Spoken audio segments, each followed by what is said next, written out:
नमस्कार दोस्तों, topper student education में एक बार फिर से आप सभी का बहुत बहुत स्वागत है। नेट 2022 जून और दिसंबर को हम टारगेट करके चल रहे हैं और आपको जो 1 तारीख से क्लास शुरू होगी उससे पहले जो हमारा रहता है, पहले मैं आपको रणनीति समझा रहा हूँ कि हमारा तैयारी किस तरीके से होना चाहिए, हमारा सिस्टम किस तरीके से होना चाहिए, हमारी प्रक्रिया किस तरीके से होनी चाहिए। आपकी स्ट्रेटेजी आप बनाइए अपने हिसाब से, मैं मेरी स्ट्रेटेजी आपको समझा रहा हूँ। एक एक यूनिट का हम एक्सरे कर रहे हैं कि भैया किस यूनिट से किस प्रकार के प्रश्न पूछे जाते हैं, कितने प्रश्न पूछे जाते हैं। 1 मार्च से हमारे बैचेस स्टार्ट हैं, 1 मार्च से होंगे। लिमिटेड स्टूडेंट्स को हम एडमिशन देते हैं, तो कोशिश कीजिएगा अगर आपको एडमिशन लेना हो तो थोड़ा सा जल्दी से आप ले लें। दूसरी बात, कुछ बच्चों ने पूछा कि सर क्या क्लासेस यूट्यूब पर ही होगी। नहीं, यूट्यूब पर नहीं होती है क्लासेस, हमारी क्लासेस अलग होती है, सेपरेट होती है, प्राइवेट होती है। क्लासेस के अंदर हम आपको नोट्स देते हैं, वन लाइनर्स देते हैं, माइंड मैप्स नोट्स देते हैं। माइंड मैप इस बार शुरू किया है हमने। और इसके अलावा हम आपको जो है पीडीएफ में क्वेश्चंस देते हैं ऑलमोस्ट 4 से 5 हज़ार के आसपास, और फाइनली एग्जाम के आसपास हम आपको ऑनलाइन पेपर की प्रैक्टिस भी करवाते हैं। ओवरऑल मिला के या कुल मिला के मैं कहूँ तो आपको बाहर से कुछ भी खरीदने की आवश्यकता नहीं है, कुछ भी लेने की आवश्यकता नहीं है अगर आप हमारे साथ आते हैं तो। Classes, notes, doubt session, 1-to-1 conversation, doubt session, ये सब कुछ हम यहाँ पर कंडक्ट कराने की चेष्टा करते हैं, कोशिश करते हैं। तो यूनिट 3rd और 4th आज जो है आपकी इंडियन एंड वेस्टर्न एथिक्स, हम एक बार वो देखने की कोशिश करेंगे कि दोनों का महत्व क्या है, दोनों का इंपॉर्टेंस क्या है और किस प्रकार के प्रश्न वहां से पूछे जाते हैं। इंडियन एथिक्स यूनिट संख्या 3 जो आपकी दिखाई जाती है, बेसिकली एक ऐसी यूनिट है जिसको मैं कहूंगा कि आपके लिए बोनस है। इंडियन एथिक्स मेरे हिसाब से आपके लिए बोनस है। अगर आप इसको छोड़ रहे हैं तो बहुत बड़ी गलती कर रहे हैं। ये कंप्लीटली आपके लिए बोनस सेक्शन है, ध्यान रखिएगा। ये आपके लिए पढ़ना अनिवार्य है, ये आप ध्यान रखिएगा। क्यों, मैं आखिर ऐसा क्यों कह रहा हूं, उसका एक रीजन है। पहली बात, यहां पर बहुत ज्यादा क्वेश्चंस घूमते नहीं है, क्वेश्चंस घूमते नहीं है, डायरेक्ट क्वेश्चंस आते हैं। दूसरी बात, यूनिट छोटी है, बहुत छोटी यूनिट है। अगर आप पढ़ने बैठेंगे और मान लीजिए आपको किसी ने पढ़ाया नहीं है, आप किसी इंस्टीट्यूट में नहीं जाते हैं, आप खुद अकेले पढ़ रहे हैं, तो मेरे हिसाब से आप 1 से 2 दिन में खुद इंडिविजुअल अगर आप 1-1 2-2 घंटा भी पढ़ते हैं तो पूरी यूनिट खत्म कर देंगे आप। ये इतनी सी यूनिट है, बहुत छोटी यूनिट है, बोनस है ये आपके लिए। जो बच्चे सीरियस है, जो जेआरएफ चाहते हैं, स्पेशली जेआरएफ चाहते हैं, उनके लिए बोनस है ये, ध्यान रखिएगा। कुछ बच्चे कहते हैं यार इसको तो पता है, ये तो आती है, इसको छोड़ देते हैं, हम इसको बाद में देख लेंगे। ये गलती करते हैं आप लोग। ये यूनिट ऐसी है जिसको आपको स्ट्रांग रखना है। यहां से लगभग 6 से 10 प्रश्न के आसपास पूछे जाते हैं। ज्यादा प्रश्न यहां से नहीं आते हैं, मैं पहले ही क्लियर कर देता हूं आपको। बट जितने भी प्रश्न आते हैं वो बहुत ही आसान स्तर के प्रश्न आते हैं। मेरी बात मत मानिए, पिछले 10 सालों के प्रश्न पत्र उठाकर देख लीजिए, यहां से जो प्रश्न आते हैं वो आप सोचेंगे कि यार तो बड़ा आसान है, तो आप मेरी मत मानिए। सेल्फ डिपेंडेंसी, आत्मनिर्भर बनिए, पुराने क्वेश्चंस उठाइए और चेक कीजिए। 6 से 10 प्रश्न आते हैं, बहुत ही आसान प्रश्न आते हैं। 3 सेक्शन कर सकता हूं इसके भी मैं, जिसमें सबसे महत्वपूर्ण सेक्शन निकलता है आपका वैदिक एंड उपनिषदिक एथिक्स। भारतीय दर्शन जो है उसकी आत्मा जो है या उसका आधार जो है वो वेद और उपनिषद है। वेद और उपनिषद क्या होते हैं ये तो आप सबको पता ही होगा, इसमें कोई बताने वाली बात नहीं है। उसके जो बेसिक प्रिंसिपल्स हैं, उसके जो बेसिक रूल्स हैं, वो ऐसे नहीं है कि उसमें बहुत डेप्थ में आपको जाना है, बहुत डीप में आपको जाना है। ये ऊपरी तौर पर ही यहां से क्वेश्चंस पूछे जाते हैं, ध्यान रखिएगा। बहुत गहराई से कोई गलती से कभी 1-2 प्रश्न पूछ लिया गया तो पूछ लिया गया हो, बाकी उसमें कोई दिक्कत नहीं है। दूसरा, इस यूनिट को करने का एक और बहुत अच्छा तरीका आपको बताता हूं मैं। प्रीवियस ईयर क्वेश्चंस उठाइए, जितने भी क्वेश्चंस इस यूनिट से पूछे गए हैं उनको एक कॉपी में लिख लीजिए। कैसे लिखे, कुछ बच्चे पूछते हैं सर एक क्वेश्चन 4 ऑप्शन और आंसर, ऐसे लिख लें क्या? नहीं, गलती कर रहे हैं। क्वेश्चन मान लीजिए आपसे कुछ भी सिंपल, मान लीजिए कर्म योग पूछ लिया आपसे, या फिर पुरुषार्थ पूछ लिया आपसे, या वर्णाश्रम पूछ लिया आपसे, कोई भी सिंपल क्वेश्चन पूछ लिया, तो आप उसको एक टॉपिक बना लीजिए और एक लाइन के अंदर उसको लिख लीजिए कि भारतीय दर्शन में कितने वर्ण आश्रम हैं, तो साहब 4 हैं। गृहस्थ के लिए जो है आश्रम व्यवस्था सर्वाधिक महत्वपूर्ण है, या फिर कौन सा आश्रम सबसे ज्यादा महत्वपूर्ण माना गया है, सबसे ज्यादा महत्वपूर्ण आश्रम की संज्ञा किसे दी गई है। तो ये 4 ऑप्शन है, तो आप ऑप्शंस मत लिखिए, नोट्स में आप लिखिए सर्वाधिक महत्वपूर्ण आश्रम, सामने लिखिए गृहस्थ आश्रम। ऐसे एक एक लाइन के आप क्वेश्चंस बना लीजिए। गारंटी दे रहा हूं, अगर कोई टफ क्वेश्चन आता भी है तो आप वो वन लाइनर्स में से उसे निकाल देंगे। इतना ही टफ क्वेश्चन आता है, ज्यादा कोई क्वेश्चन यहाँ नहीं घूमता है। फिर से इसको मैंने एथिस्ट और थेइस्ट के अंदर डिवाइड किया है। एथिस्ट के अंदर आपका योग दर्शन हो गया, आपके गीता का कुछ छोटा सा सेक्शन हो गया, बाकी फिलॉसफी का हो गया। थेइस्ट मतलब चार वाक, जैन और बुद्ध वाला सेक्शन, ठीक है। थेइस्ट और एथिस्ट के अंदर यहाँ पर फिर से वही बात है। नास्तिक की जब मैं बात करूंगा तो नास्तिक वही चार वाक, जैन, बुद्ध, और आस्तिक की जब मैं बात करूंगा आपके, तो आस्तिक का मतलब आप जानते ही हैं, वेदों के जो फॉलोअर्स हैं, जो वेदों को मानते हैं। इसके अलावा योग दर्शन, इसमें इंपॉर्टेंस है थोड़ा सा, योग दर्शन का थोड़ा सा महत्व ज्यादा है, यहाँ से क्वेश्चन आएंगे, ध्यान रखिएगा इस बार। सिलेबस की एक बार मैं बात कर लेता हूँ। Indian ethics third unit, concept of पुरुषार्थ है, श्रेयस और प्रेयस है। कुछ क्वेश्चंस ऐसे हैं जो आपके लिए रामबाण है, पढ़ने जरूरी है, छोड़ नहीं सकते हैं, महत्वपूर्ण है। जिसमें से पहला टॉपिक आपके लिए अत्यंत महत्वपूर्ण है। इसमें भी श्रेयस और प्रेयस जो है सबसे फेवरेट टॉपिक निकलकर इनसे आता है। अब मजेदारी देखिए कैसा कंसेप्ट है। श्रेयस, जब मैं श्रेष्ठ की कल्पना करूं, श्रेष्ठ की मतलब सबसे बेस्ट की जब मैं को अचीव करने की कोशिश करूं। प्रेयस, जब मैं इसी भौतिक संसार में किसी चीज को अचीव करने की कोशिश करूं। आप कहेंगे सर कैसे? चलिए ठीक है। श्रेष्ठ, सबसे श्रेष्ठ किसे माना गया है? वेदों के अनुसार सबसे श्रेष्ठ कौन है? तो वेद के अंदर इसकी अलग अलग व्याख्याएं आती है। ऋग्वेद कुछ और कहता है, ठीक है, अथर्ववेद कुछ और कहता है, यजुर्वेद कुछ और कहता है। उपनिषदों के अंदर जब मैं आता हूं तो उपनिषद इसको थोड़ा क्लियरिफाई करके मुझे बताते हैं। उपनिषद कहते हैं कि श्रेष्ठ ज्ञान है। ज्ञान श्रेष्ठ क्यों है? कि ज्ञान अगर मेरे पास होगा तभी मैं इस संसार से ऊपर उठ सकता हूं और मैं ईश्वर को प्राप्त कर सकता हूं। तो मेरा अचीवमेंट क्या है? ज्ञान। और ज्ञान से किसे अचीव करना है? ईश्वर को, ब्रह्म को, उस परमात्मा को जिसने जगत को बनाया है। तो श्रेयस एक प्रोसीजर है जिसमें मैं ज्ञान के माध्यम से उस परमात्मा तक पहुंचने की कोशिश करता हूं। प्रेयस ऐसा ही एक कोशिश है, ऐसा ही एक एफर्ट है, लेकिन वहां मुझे ईश्वर नहीं चाहिए, मुझे भौतिक संसार के ही वस्तुओं का कुछ स्वार्थ है या उनको ही मुझे पाना है। प्रेयस आसान मार्ग है, श्रेयस कठिन मार्ग है। सिंपल, काम खत्म, बस इतना सही टॉपिक है। अब आप सोचिए, इतने छोटे छोटे टॉपिक हैं। वर्णाश्रम आपने पढ़े ही होंगे, धर्म, साधारण धर्म, साधारण धर्म, धर्म आप चाहे पढ़े चाहे ना पढ़े, इसको जरूर पढ़िएगा, साधारण धर्म। दूसरा, ऋण और यज्ञ जरूर पढ़िएगा। अपूर्व और अदृष्टा मीमांसा दर्शन जब आप पढ़ेंगे तो समझेंगे। ये सारे इंपॉर्टेंट सेक्शंस जो मैंने अंडरलाइन किए हैं वो सारे आपको पढ़ने ही पढ़ने हैं। ऋत और सत्य जरूर पढ़िएगा। इसके बाद अगर मैं योग की बात करूं तो योगक्षेम और अष्टांग योग, ये तो आप वैसे भी इंडियन फिलॉसफी में पढ़ेंगे ही, ऐसा कुछ अलग नहीं है। जैनिज्म के अंदर जब आप पढ़ेंगे संवर और निर्जरा, त्रिरत्न, पंचव्रत, ये आपने पहले भी पढ़े हुए हैं, तो इसमें ऐसा कुछ नहीं है कि आप पहली बार पढ़ रहे हैं।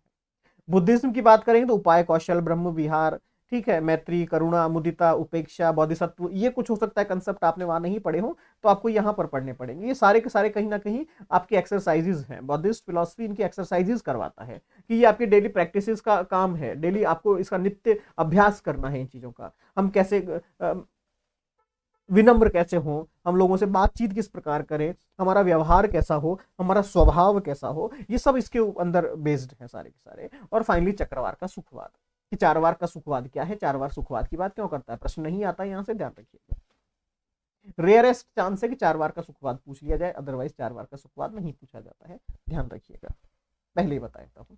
बुद्धिस्ट फिलॉसफी आपके लिए इंपॉर्टेंट है, यहां से क्वेश्चंस हमेशा आते हैं, एक प्रश्न लगभग लगभग फिक्स है, यहां से निकलकर आता ही आता है। जैनिज्म कन्फर्म है, एक से दो प्रश्न आते ही आते हैं। त्रिरत्न और पंचव्रत फिक्स है, लिख के रख लीजिए, ये दोनों आपके कम से कम दो प्रश्न कराएंगे, जैनिज्म और बुद्धिज्म। असली लड़ाई है इन टॉपिक्स की, योगक्षेम तक की मैं बात कर रहा हूं, यहां तक जिस बच्चे को सब कुछ आता है वो 4 से 5 प्रश्न कहीं नहीं छोड़ेगा, ध्यान रखिएगा। तो ये आपके लिए बोनस यूनिट है, इसको छोड़ने की गलती मत कीजिएगा। इसके नोट्स इकट्ठा करना शुरू कीजिए, गूगल पे जाइए अगर आपके पास नोट्स नहीं है, या फिर आप कहीं अगर ज्वाइन नहीं किए हुए हैं तो आप गूगल पे जाइए, पढ़िए, ढूंढिए, ज्यादा टफ नहीं है, मिल जाएगा आपको। लेकिन ये यूनिट आपके लिए गेम चेंज कर सकती है, गेम चेंजर है ये, ध्यान रखिएगा इसका। इसी तरह हम यूनिट संख्या 4 पर चलते हैं, वेस्टर्न एथिक्स, क्योंकि जब इंडियन एथिक्स है तो हम वेस्टर्न एथिक्स की भी बात कर लेते हैं। कल हम इंडियन कंटेम्प्रेरी और वेस्टर्न कंटेम्प्रेरी की भी एक साथ ही बात करेंगे, क्योंकि ये लगभग एक ही जैसी यूनिट्स है, ठीक है। वेस्टर्न कंटेम्प्रेरी बोनस जैसी तो मैं नहीं कहूंगा, लेकिन थोड़े से क्वेश्चंस यहां से घूम जाते हैं, क्वेश्चंस थोड़े से यहां टिपिकल आते हैं, क्वेश्चंस ऐसे आते हैं अगर आपने पढ़ा है अच्छा सा तब तो कोई दिक्कत नहीं है। दो तीन क्वेश्चन तो यहां से ऐसे होंगे जो बहुत ही इजी होंगे, इतने इजी होंगे कि आप बिना पढ़े भी इसको कर सकते हैं, दैट्स डिफरेंट, वो हर यूनिट में होते हैं। ओवरऑल देखें तो ये यूनिट थोड़ी सी टिपिकल या ट्रिकी होती है, थोड़ी सी 6 से 9 क्वेश्चंस का इसमें एवरेज रहता है, जिसमें डायरेक्ट कंसेप्चुअल 3 से 4 होते हैं, जहां पर बच्चों को कई बार दिक्कत का सामना करना पड़ता है। कुछ क्वेश्चंस दूसरे सेक्शन में थिंकर्स के आते हैं, डायरेक्ट फिलोसफर का नाम पूछ लिया जाएगा या फिर मैच द फॉलोइंग आपसे पूछ लिया जाएगा। करंट व्यूज या करंट न्यूज के क्वेश्चंस भी यहां से आते हैं, ध्यान रखिएगा कैसे आते हैं। एक बार सिलेबस देखते हैं तब आपको शायद थोड़ा सा समझ में आएगा। सिलेबस बड़ा नहीं है, क्वेश्चंस बहुत ज्यादा नहीं आते हैं, बट अगर आप इसकी थोड़ी सी ज्यादा मेहनत करेंगे कंपेरेटिवली टू यूनिट 3 से ज्यादा अगर थोड़ी सी मेहनत अगर आप इसमें करते हैं तो ये भी आपके लिए बहुत बेहतरीन हो सकती है। दिक्कत क्या है कि जैसे इंडियन एथिक्स है तो उसके अंदर आपको इंडियन फिलॉसफी का थोड़ा सा एसेंस मिलता है, इंडियन फिलॉसफी उसमें दिखाई देती है मुझे। वेस्टर्न एथिक्स में वेस्टर्न फिलॉसफी मुझे दिखाई कम देती है, ये एक बड़ी समस्या रहती है, मतलब बच्चों के सामने जो पढ़ाई तैयारी कर रहे हैं उनके सामने, कि साहब वेस्टर्न फिलॉसफी में हमने प्लेटो पढ़ा, सॉक्रेट्स पढ़ा, या फिर मैं पीछे चला जाऊं तो थेल्स से कहानी शुरू हुई थी, या फिर मैं आगे आ जाऊं तो कांट तक आ गया, और आगे आ जाऊं तो और नए नए फिलोसफर आ गए, लेकिन ये कंसेप्ट थोड़े अजीबोगरीब कंसेप्ट है, इन ये कभी पढ़े नहीं हमने, ठीक है, ये इसमें दिक्कत आती है। तो ऐसा कुछ है नहीं, नॉर्मली अगर आप देखेंगे वैसे टॉपिक कम है, लेकिन अगर मैं इनको बाइफ्रिकेट करना शुरू करूं तो टॉपिक्स बहुत सारे हैंगे, ये बहुत सारे टॉपिक है। मेरी पर्सनल एडवाइस इस यूनिट के लिए ये रहती है कि इस पे आप ज्यादा समय कंज्यूम ना करें, कम से कम टाइम इसको आप दें, और आपका मोटिव होना चाहिए इस यूनिट से आप 3 से 4 प्रश्नों को ही मारें, ज्यादा प्रश्न आप यहां से नहीं मार पाएंगे। एक बार मैं आपको बता देता हूं कि मेरा ये कहने का रीजन क्या है। Concept of good, right, justice, duty, obligation, cardinal virtue, एब्डोमिनिज्म, चलता रहा चलता रहा चलता रहा, ये अभी तक एक ही टॉपिक है। सेकंड टॉपिक मतलब इस एक टॉपिक में तकरीबन 10 टॉपिक्स हैं। Second, egoism, altruism, universalism, second topic जिसके अंदर 3 टॉपिक है। थर्ड, सब्जेक्टिविज्म, कल्चरल रिलेटिविज्म और सुपर नेचुरलिज्म, एक टॉपिक के अंदर फिर से 3 टॉपिक है। मतलब मैंने टॉपिक 3 पढ़े, लेकिन अभी तक टोटल टॉपिक 16 हो चुके हैं। तो क्या किया जाए, इसको हम जुआ या गैम्बल करने की कोशिश करते हैं। क्या, अगर ये आ गया तो बेहतरीन है, वरना मैं इसको थोड़ा सा इग्नोर करने की कोशिश करूंगा। जिनको ये यूनिट अच्छी तरह आती है उनके लिए ये भी बोनस है, लेकिन अगर जिनको नहीं आती है तो ये टाइम कंज्यूमिंग भी है, ध्यान रखिएगा। क्या किया जाए, टॉपिक संख्या 6, टॉपिक संख्या 7, ये दो आपको पढ़नी ही पढ़नी है, यहां से कम 1 से 2 प्रश्न फिक्स हैं, आते हैं। यहां से क्वेश्चंस नहीं घूमते हैं, क्वेश्चंस आसान रहते हैं, जैसे आपका जेएस मिल है, सिज्विक है, बेंथम है, नेमिंग क्वेश्चंस भी आते हैं और थ्योरेटिकल क्वेश्चंस भी आते हैं। ये 2 टॉपिक आपके लिए अत्यंत महत्वपूर्ण है, इन्हें पढ़ने की कोशिश कीजिएगा। आप कहेंगे सर इसके अलावा भी अगर मैं कुछ देखना चाहूं तो इमैनुअल कैंट को आप देख लीजिएगा, कैंट की मॉरल थ्योरी क्या है, गुडविल क्या है, ये कांट से भी एक आध प्रश्न कंफर्म है, आने की संभावना रहती है। ओवरऑल अगर मैं वेस्टर्न एथिक्स को देखूं तो यहां पर आप अजम्पशंस नहीं कर सकते हैं, आप ये तय नहीं कर सकते हैं कहां से डायरेक्ट क्वेश्चन आ रहा है, यहाँ कंफ्यूजन बहुत ज्यादा है, डेप्थ बहुत ज्यादा है। इसको डेप्थ में पढ़ने के लिए अगर आपका समय है या आपने पढ़ा हुआ है तो ये आपके लिए गेम चेंजर है, कोई समस्या नहीं होगी। कैसे, अगर मैं दोनों को समराइज करूं, दोनों यूनिट की अगर मैं समरी निकालने की कोशिश करूं तो मैंने क्या देखा। फर्स्ट जो मैंने थर्ड यूनिट को देखा, थर्ड यूनिट से भी लगभग 6 से 9 प्रश्न आते हैं, जिनका जो स्तर है, जिनका जो लेवल है वो बहुत ही हल्का रहता है, हर एक बच्चा इन क्वेश्चंस को कर सकता है, तो इसको मैं बोनस कैटेगरी में डाल के चलता हूं। सेम एज यूनिट संख्या जो 4th है, जहां से भी लगभग 6 से 10 प्रश्न आते हैं, इसका लेवल जो है थोड़ा सा हाई है, इसको अगर आप बोनस तभी कहिएगा जब आपने इसको पूरा पढ़ लिया है, पूरा इसको ढंग से देख लिया है। लेकिन आपके लिए एक प्लस पॉइंट है, आपके लिए एक बेनिफिट है। क्या? काम की बात अब बता रहा हूं। यहां पर नए क्वेश्चंस बहुत कम बनते हैं, नए क्वेश्चंस यहां बहुत कम है। नए क्वेश्चंस यहां मतलब मान के चलिए आप 1% पॉसिबिलिटी है कि कोई नया क्वेश्चन आ जाएगा, अदरवाइज 99 क्वेश्चंस यहां रिपीट होते हैं।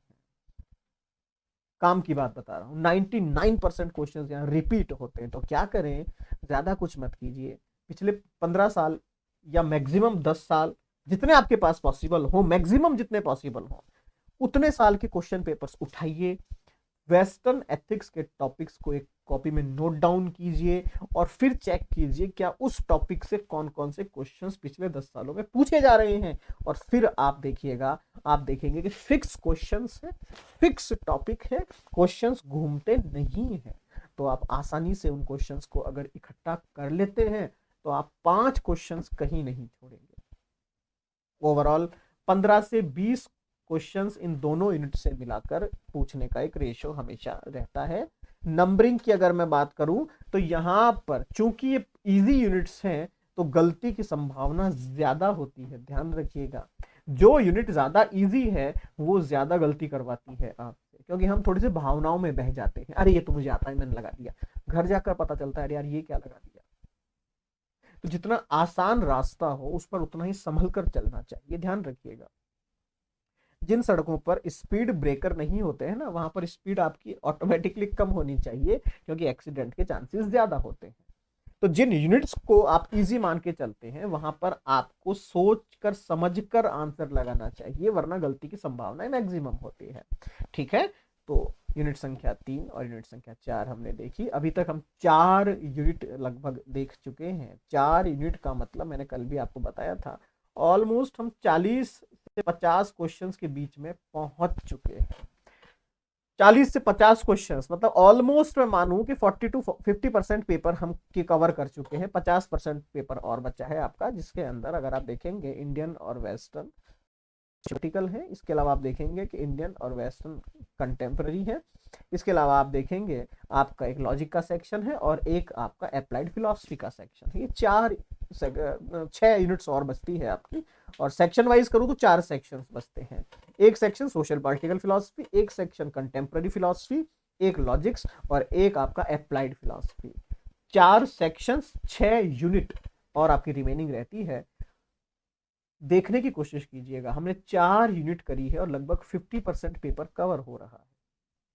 आगे आप समझदार हैं मैं क्या कहना चाहता हूँ।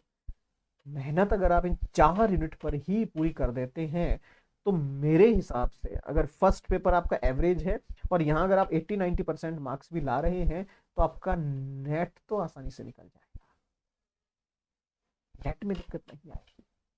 ठीक है, तो कल फिर से 2 यूनिट की हम बात करेंगे, 2 यूनिट के ऊपर चर्चा करेंगे। और जो बच्चे इच्छुक हों ध्यान रखिएगा, पहले रिक्वेस्ट कर रहा हूं आपको कि मैं बहुत ज्यादा बच्चों